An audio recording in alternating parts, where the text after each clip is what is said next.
Welcome. I hope that we're doing well.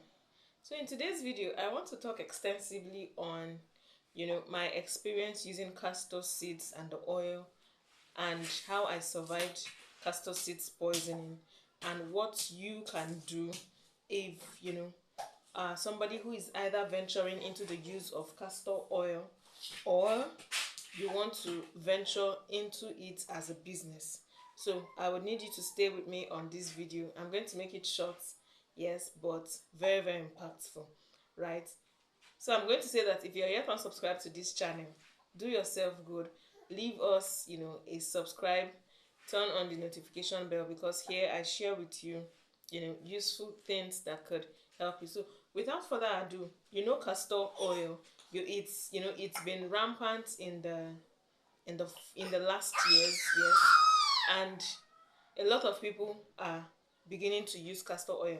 By the way, I make oils from plant sources, so I was making castor oil from the comfort of my home and also using it on my body.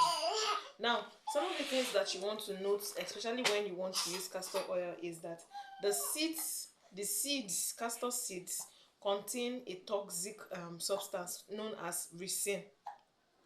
But the already processed oils do not contain this very ricin because of the processes that the seeds would have had to go through, right?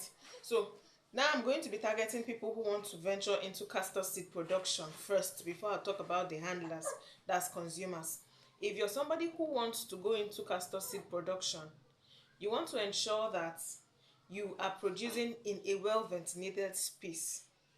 Yes, in a well ventilated space. The mistake I made while I was, using castor or making castor oil was because I stayed alone and, my processing unit was inside my house. I didn't bother going outside. So my all of my processes was done inside the house. There was a window, a very large window, but you wouldn't compare the amount of air that comes into a house with the one outside.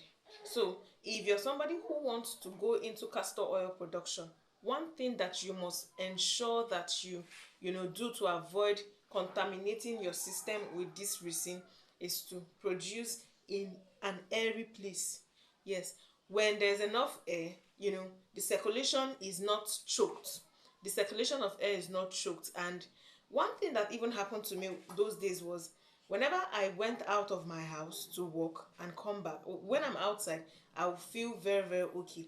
But once I step foot into my house, into my room, it feels like a trailer load of symptoms: headaches, vomiting, I'm uneasy. So if you are producing castor seeds oil, if you're making castor seeds oil, ensure that you're doing it outside in a well ventilated space. Yes, this is to avoid ricin intoxication into your body. See, there's a level that it will get to into your body, but if help doesn't come instantly or urgently, you might pass out. And that was the level where I got to, if not for help that came for me. So if you are making castor oil, you want to ensure that you're making it in a very, very airy place. That's for people who are producing castor oil. Now, for people who want to use castor oil, there's a lot of here. Yes, castor oil helps with edges growth.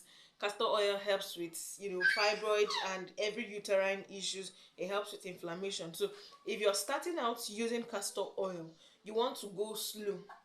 You want to go slow. Yes, I know people will not tell you because they want to sell, but I'm going to, tell you this. If you are a first-time user of castor oil, there's something that usually happens with your system. You might go down with headaches, you might go down with uneasiness, you might go down with, early morning weaknesses if you use castor oil on, a daily routine. And that is why I am now targeting consumers of castor oil. Castor oil. Remember, I'd already said that the castor oil in itself has been rid of ricin that is present in the seed.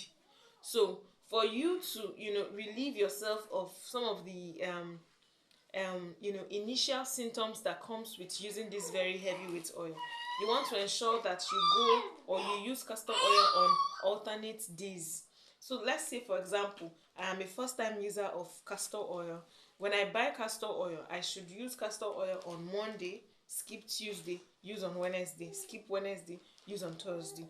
That way the weight of early usage of this oil will be light on my body, and you won't even feel it, especially for people who are using this directly on their navel, that's directly to their stomach, directly on their eye lids um for puffy eyes and the rest. You want to go using alternate you want to go using castor oil on alternate days. These are some of the things that I noticed that I could have done better with while handling castor oil, and I wanted to ensure that yes, a lot of us do not fall victim to that. So yes, this is where I'm going to. I don't want this video longer than 6 minutes. Yes, so if you're yet not subscribed to this channel, kindly do well. Yes, I share